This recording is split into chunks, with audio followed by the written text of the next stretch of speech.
নমস্কার। আচ্ছা, শৃঙ্গার বা সাজগোজ শব্দটা শুনলেই আমাদের চোখে কি ভেসে ওঠে?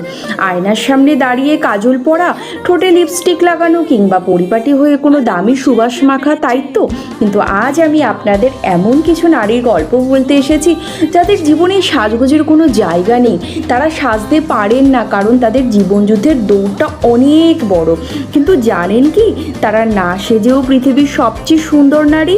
কারণ তাদের আসল শৃঙ্গার হলো কপালের ঘাম, মুখের ধুলোবালি, আর দিনের শেষে পরম ক্লান্তি।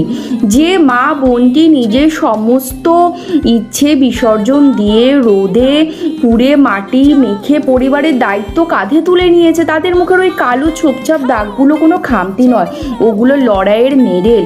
অন্যদিকে যে নারী নিজেকে গুছিয়ে রাখেন, তার রূপকেও আমরা সম্মান করি, কিন্তু মনে রাখবেন, দামি মেকআপে ঢাকা মুখের চেয়ে দায়িত্বের ঘামে ভেজা লড়াকু মুখটি অনেক অংশে কম সুন্দর নয়।